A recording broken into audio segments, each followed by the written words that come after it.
The White Snake. A long time ago there lived a king who was famed for his wisdom through all the land. Nothing was hidden from him, and it seemed as if news of the most secret things was brought to him through the air. But he had a strange custom. Every day after dinner, when the table was cleared, and no one else was present, a trusty servant had to bring him one more dish. It was covered, however, and even the servant did not know what was in it, neither did anyone know, for the king never took off the cover to eat of it until he was quite alone. This had gone on for a long time, when one day the servant, who took away the dish, was overcome with such curiosity that he could not help carrying the dish into his room. When he had carefully locked the door, he lifted up the cover, and saw a white snake lying on the dish.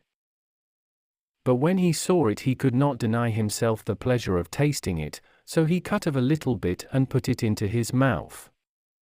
No sooner had it touched his tongue than he heard a strange whispering of little voices outside his window.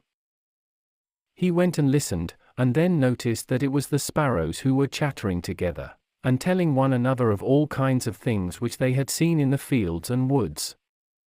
Eating the snake had given him power of understanding the language of animals. Now it so happened that on this very day the queen lost her most beautiful ring, and suspicion of having stolen it fell upon this trusty servant, who was allowed to go everywhere. The king ordered the man to be brought before him, and threatened with angry words that unless he could before the morrow point out the thief, he himself should be looked upon as guilty and executed. In vain he declared his innocence, he was dismissed with no better answer. In his trouble and fear he went down into the courtyard and took thought how to help himself out of his trouble. Now some ducks were sitting together quietly by a brook and taking their rest, and, whilst they were making their feathers smooth with their bills, they were having a confidential conversation together. The servant stood by and listened. They were telling one another of all the places where they had been waddling about all the morning, and what good food they had found, and one said in a pitiful tone, "Something lies heavy on my stomach. As I was eating in haste I swallowed a ring which lay under the queen's window." The servant at once seized her by the neck, carried her to the kitchen, and said to the cook, "Here is a fine duck, pray, kill her." "Yes," said the cook, and weighed her in his hand, "she has spared no trouble to fatten herself, and has been waiting to be roasted long enough." So he cut off her head, and as she was being dressed for the spit, the queen's ring was found inside her. The servant could now easily prove his innocence, and the king, to make amends for the wrong, allowed him to ask a favor, and promised him the best place in the court that he could wish for. The servant refused everything, and only asked for a horse and some money for traveling, as he had a mind to see the world and go about a little. When his request was granted he set out on his way, and one day came to a pond, where he saw 3 fishes caught in the reeds and gasping for water. Now, though it is said that fishes are dumb, he heard them lamenting that they must perish so miserably, and, as he had a kind heart, he got off his horse and put the 3 prisoners back into the water. They leapt with delight, put out their heads, and cried to him, "We will remember you and repay you for saving us." He rode on, and after a while it seemed to him that he heard a voice in the sand at his feet. He listened, and heard an ant-king complain, "Why cannot folks, with their clumsy beasts, keep off our bodies? That stupid horse, with his heavy hoofs, has been treading down my people without mercy." So he turned onto a side path, and the ant-king cried out to him, "We will remember you, one good turn deserves another."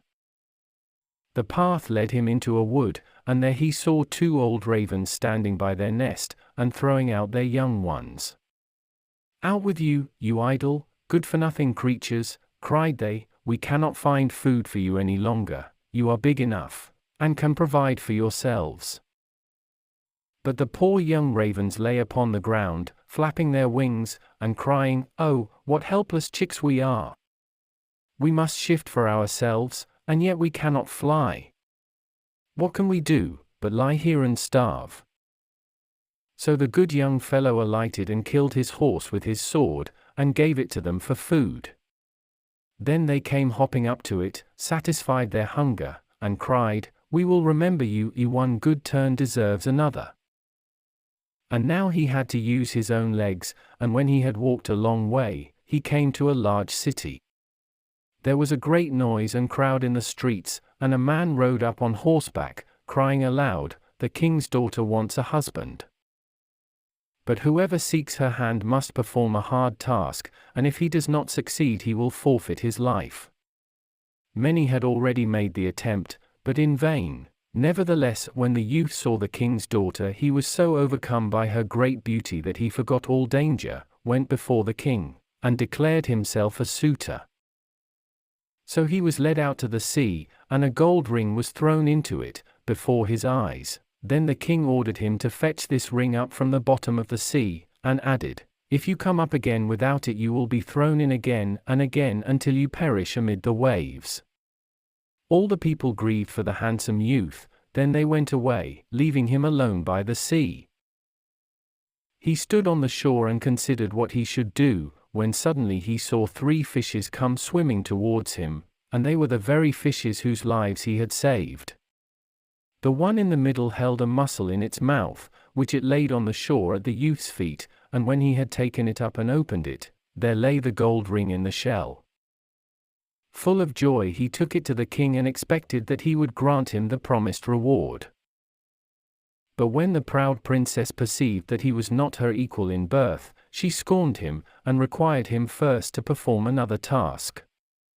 She went down into the garden and strewed with her own hands 10 sacksful of millet seed on the grass. Then she said, "Tomorrow morning before sunrise these must be picked up, and not a single grain be wanting."